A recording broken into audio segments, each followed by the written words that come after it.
আজ আমাদের অতিথি রাজনৈতিক বিশ্লেষক মেজর অবসরপ্রাপ্ত জামান। আসসালামু আলাইকুম ওয়া রাহমাতুল্লাহ। জামান ভাই কেমন আছেন?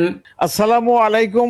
আমাকে স্মরণে রাখার জন্য আপনার প্রতি নিরবিচ্ছিন্ন শুভকামনা এবং কৃতজ্ঞতা। রাষ্ট্রপতি শাহাবুদ্দিন পদত্যাগ করেছেন, এই পদত্যাগকে আপনি কিভাবে দেখছেন? এটা ভালো হয়েছে, যেটা অনেক আগে হওয়া উচিত ছিল। যদি একটু বিশ্লেষণ করেন। জি, দেখেন, উনি রাষ্ট্রপতি ছিলেন, এই সংবিধানের অজুহাতে তাকে রাখা হয়েছে। আপনি আমারে বলেন তো, যে শেখ হাসিনা 2024 সালের আগস্ট চলে যাওয়ার পরে কোনটা সাংবিধানিকভাবে হয়েছে? এরপরে যা কিছুই হয়েছে সেগুলোকে সংবিধানের আওতায় আনার জন্যে আপনাকে সংবিধান সংস্কার বলেন, পুনর্নির্মাণ বলেন, পুনর্গঠন বলেন, সেটা করার দরকার ছিল। কিন্তু এই যে শেখ হাসিনা এই কেবলই সংবিধানের দোহাই দিয়ে আমাদেরকে এই মোটামুটি 15 বছর আমি বলবো না, 15 বছর থেকে প্রথমটা তো নির্বাচন যাই হোক না কেন, সেটা একটা কিছুটা গ্রহণযোগ্যতা ছিল 2008 সালের নির্বাচনটা, কিন্তু বাকি 2014, 18 এবং 24 এই সময়কালে সবকিছুই সংবিধানের দোহাই দিয়ে হয়েছে। আর এখনো যদি সেই সংবিধানের কথাই সামনে আসে, সংবিধানের দোহাই দেওয়া হয়, তাহলে এত প্রাণ ক্ষয়, এত শ্রম, এত নির্যাতন আপনি কল্পনা করতে পারবেন না। যে 24-এর 5ই আগস্টের পরে অনেকে 15 বছর পরে বাড়িতে ফিরেছে, তারা বনে জঙ্গলে ছিল। যে বর্তমানে যারা ক্ষমতায় এসেছে, বাংলাদেশ জাতীয়তাবাদী দল বিএনপি, তাদেরই তো হাজার হাজার কর্মী উদ্বাস্ত হয়েছিল, যারা জঙ্গলে ছিল, যারা খেতে খামারে থাকতে হয়েছিল, এমনকি স্বয়ং তারেক রহমান দেশ ছাড়তে হয়েছিল। এই যে দেশ ছাড়া হলেন এবং এতটা বছর দেশের বাইরে থাকলেন, তারপরে দেশে গেলেন, এরপরেও এই শাহাবুদ্দিন চুপ্পুর মতো শেখ হাসিনার বসংবদকে রাষ্ট্রপতির মতো সর্বোচ্চ পদে রাখবার কারণটা কি হতে পারে? কি মানুষে, কি কারণে এই কাজটা করেছিলেন? এইটা যাওয়ার আগে আমি আরেকটা বিষয়ে একটু ছোট্ট আলোকপাত করতে চাই। সেটা কি জানেন, যে আমার ব্যক্তিগতভাবে রাজনীতির মাঠে চলাফেরার অভিজ্ঞতা আছে। আমি একজন স্বতন্ত্র প্রার্থী হিসাবেও যে নির্বাচনটা 2007 সালে হয়নি, সেই নির্বাচনে একজন প্রার্থী ছিলাম। এটা হচ্ছে আমার কৌতূহল থেকে, আমি কোনো দল থেকে নয়, স্বতন্ত্র প্রার্থী, যে মাঠে ভোটাররা কি চায়, কি বলে, সেইটা বোঝার জন্য আমি একজন স্বতন্ত্র প্রার্থী হয়েছিলাম। সুতরাং আমি ওই তাত্ত্বিক কথা না, আমি বাস্তবে কি দেখেছি, আমি সেটা যা দেখেছি তাই বলবো, যা বুঝেছি সেটাই বলবো। আপনার সাথে কিংবা আমি বেশিরভাগ যাদের সাথে ইন্টারভিউ নেই, রাজনীতিক, সমাজচিন্তক, অধ্যাপক, গবেষক, আমি যারা রিয়েল লাইফের সাথে জড়িত, যারা জনজীবন সম্পর্কে জানে, যারা গ্রামগঞ্জের খবর রাখে, আমি তাদের সাথে কথা বলতে স্বাচ্ছন্দ্য বোধ করি এবং আমি তাদেরকেই গুরুত্ব দিয়ে সম্মানের সাথে আমন্ত্রণ জানাই। আপনি তাদের একজন। আপনাকে মোবারকবাদ। তা আপনি যে প্রশ্ন করেছিলেন, দেখেন, প্রথমত হচ্ছে যে ওনার কোনো মোরাল রাইট নাই রাজ্যের সর্বস্থানে থাকার জন্য। যারা ওনাকে নিয়োগ দিয়েছিলেন তারা পালিয়ে গেছে। আচ্ছা, এটা গেল একটা দিক। দ্বিতীয় দিক হচ্ছে, উনি খুব ক্লিন ইমেজের লোক হলে অন্য কথা ছিল, তার বিরুদ্ধে অনেক অভিযোগ আছে। সে অভিযোগগুলো মারাত্মক অভিযোগ। যেমন, একাধিক দেশের সম্ভবত দ্বৈত নাগরিকত্ব আছে, যেটা রাষ্ট্রের সর্বোচ্চ অবস্থানে থেকে এটা একেবারেই অমার্জনীয় অপরাধ। এইখানে একটা বিষয়, যেহেতু এখনো পর্যন্ত জাতীয় সংবাদপত্রে বা কোনো মাধ্যমে প্রমাণিত দলিল হিসাবে আসে নাই, এই বিষয়টা আপনি আরেকটু খোলামেলা বলুন। না, এটা আমি ঠিক সংবাদপত্র দেখেছি কিনা জানি না, তবে আমি অনলাইনে অনেকগুলো দেখেছি যে ওনার অন্য দেশের পাসপোর্ট আছে, তার ভিতরে ইউএইর পাসপোর্ট আছে, এবং এখানে আরেকটা দেশের আছে, সম্ভবত 2টা দেশের আছে। তো আচ্ছা, এই সাবজেক্টটা আমরা আজকের মতো রাখি, ঠিক আছে, তথ্য নিয়ে কথা বলবো। আমি দ্বিতীয়টা। আমি ছোট্ট একটা কথা এখানে নুক্তা যোগ করি, সেটা হচ্ছে জি, জি। রাষ্ট্রের সর্বোচ্চ অবস্থানে থাকে এই ধরনের যে মানুষের ধারণা, সেটাই বিপজ্জনক। রাষ্ট্রের সর্বোচ্চ অবস্থানে থেকে যদি এরকম ধারণা তার সম্পর্কে অনেকেরই থাকে, পুরা মানুষের না হলেও কিছু লোকের থাকলেও সেটা সেটা মানে মার্জনীয় নয়।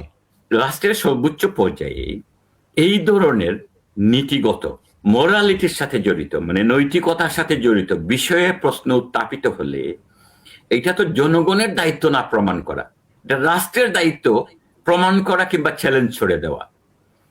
এরকম কোন প্রতিক্রিয়া কি রাষ্ট্রপতির পদ থেকে কখনো আপনি লক্ষ্য করেছেন?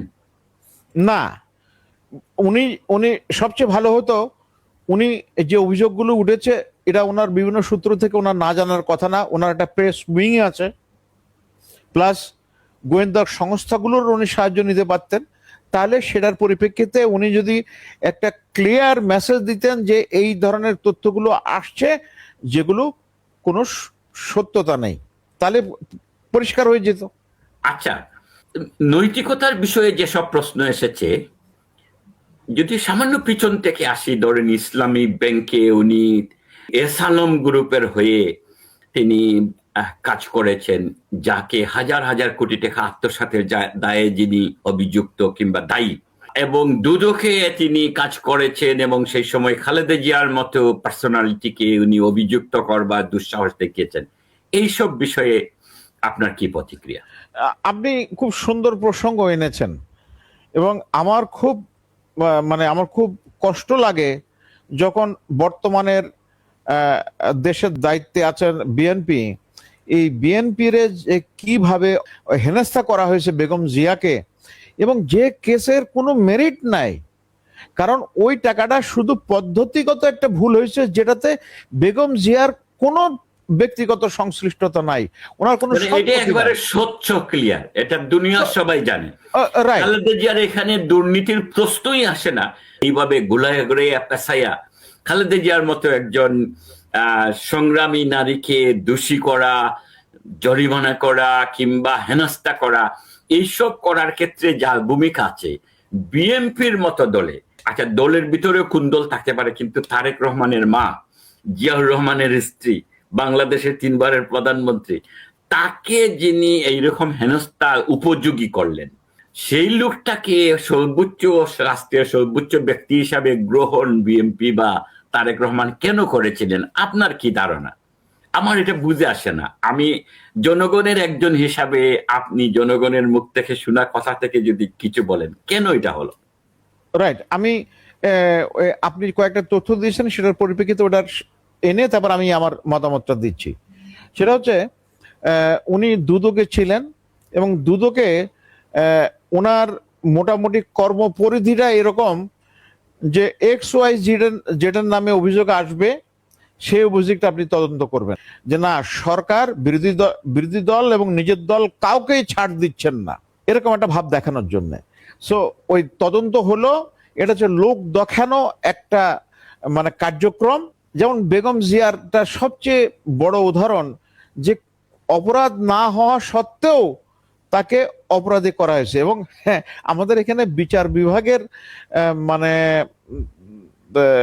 ভূমিকাটা অত্যন্ত কষ্টদায়ক, এবং এটা আমার শুনে ওই আমাদের স্বাধীনতা যুদ্ধের সময় একটা গান বাজানো হতো, সেই গানের লাইনটা এরকম, বিচারপতি তোমার বিচার করবে যারা, আজ জেগেছে এই জনতা। আমি জানি না এটা আদালত অবমাননা পর্যায়ে যাবে কিনা। তো সেখানে নিম্ন আদালতের রায়কে আবার দণ্ডকে আবার বাড়ায় দেওয়া হয়েছে বেগম জিয়ার ক্ষেত্রে। সো এই হচ্ছে, এবং আমার ধারণা এটা আদালত অবমাননা হবে না, কারণ আদালতই এইসব নোংরামির, এইসব বিচারের নামে অবিচারের অনেকগুলো মামলা ইতিমধ্যে প্রমাণ করেছে, যেগুলা স্বীয় স্বার্থ চরিতার্থ করবার জন্য, যেমন জামাত ইসলামীর নেতাদের হত্যা করা, এই রায় এত পরিষ্কার এসেছে, খালেদা জিয়ার মামলাতেও এসেছে, তারেক রহমানের মামলাতেও এসেছে। অতএব কেউ না কেউ যে এই জঘন্য অপরাধটা করেছেন, পরবর্তী আদালতে এটা প্রমাণিত হয়েছে। অতএব আমাদের দ্বারা এটা আদালত অবমাননা হওয়ার বিষয় মনে হয় নাই। আমি জানি না বাংলাদেশের আইনে কি আছে। না, ঠিক আছে, আপনাকে অনেক মোবারকবাদ যে ক্লারিফিকেশন দেওয়ার জন্য। এবার আসেন, উনি দুদক থেকে তারপরে উনি চলে গেলেন হচ্ছে এস আলম গ্রুপের একটা প্রতিষ্ঠানে কাজ করতেন। তারপরে সেখান থেকে যখন S Alam group Islamic bank দখল করলো, তখন উনি ভাইস চেয়ারম্যান হিসাবে সম্ভবত ভাইস চেয়ারম্যান, রাইট। এবার উনি খুব গুরুত্বপূর্ণ পদে অবস্থান করলেন এবং তার ফলে এস আলমের বাকিগুলো সব ফকফকা হয়ে গেল, মানে সব ক্লিয়ার, এখন আর কোনো বাধা নাই। ইসলামী ব্যাংকের মানে মানে একবারে খালি করে দেওয়ার সমস্ত প্রয়াস উনি চেষ্টা করেছেন। মানে যে ইসলামী ব্যাংক জি। দেশে বিদেশে আন্তর্জাতিকভাবে জি বিভিন্ন পারফরমেন্সে জি স্বীকৃতি পাচ্ছিল, অ্যাওয়ার্ডেড হচ্ছিল, জি এবং বাংলাদেশের বৈদেশিক মুদ্রা সংগ্রহের ক্ষেত্রে প্রবাসীদের বিশ্বাসের জায়গায় এতটাই দৃঢ় হয়েছিল যে অন্য সকল ব্যাংকের 1/3 ইসলামী ব্যাংক সংগ্রহ করছিল। মানুষ বিশ্বাস করে টাকা পাঠাচ্ছিল, মানুষ বিশ্বাস করে গ্রাহক হচ্ছিল, মানুষ বিশ্বাস করে এখানে বিনিয়োগ করছিল, কিংবা তার অর্জিত বৈদেশিক মুদ্রা সেখানে সংরক্ষিত রাখছিল সেফ জায়গা মনে করে। এইরকম একটা ব্যাংকে লুঠেরা যেভাবে ডাকাতি করলো, আর তিনি এই সবগুলোকে হালাল করে দিলেন, জাস্টিফাই করে দিলেন, তরিকা বের করে দিলেন। এইরকম একজন মানুষ দেশের রাষ্ট্রপতি হলো, আর দেশের মানুষ এটা মেনে নিল জেনে বুঝে। বিশেষ করে জুলাই আগস্টের বিপ্লবের পরে যারা এই বেইনসাফের বিরুদ্ধে, যারা জুলুমের বিরুদ্ধে, নিপীড়ন নির্যাতনের বিরুদ্ধে, অন্যায় অসত্যের বিরুদ্ধে আন্দোলন করলো, তারা নির্দ্বিধায় মেনে নিল। দিব্যি তার সাথে বসলো, তাকে নিয়ে জাতীয় সংসদে আলোচনা করলো, সংসদ অধিবেশনে রাষ্ট্রপতির ভাষণের উপর আলোচনা করলো। এই জাতির ভবিষ্যৎ নিয়ে আপনার কি ভাবনা? বিএনপি বাধা দিয়েছিল, সেই জন্য তাকে অপসারণ করা সম্ভব হয় নাই। প্রফেসর ইউনূসের সরকার যে কাজটা করেছিলেন সেটা হচ্ছে যে ওনার সাথে একটা দূরত্ব বজায় রেখে, মানে নামকা ওয়াস্তে উনি রাষ্ট্রপতি ছিলেন, ওনার পদে ছিলেন, কিন্তু প্রফেসর ইউনূস কোনোদিন ওনার সাথে দেখা করেছেন বলে আমার মনে পড়ে না।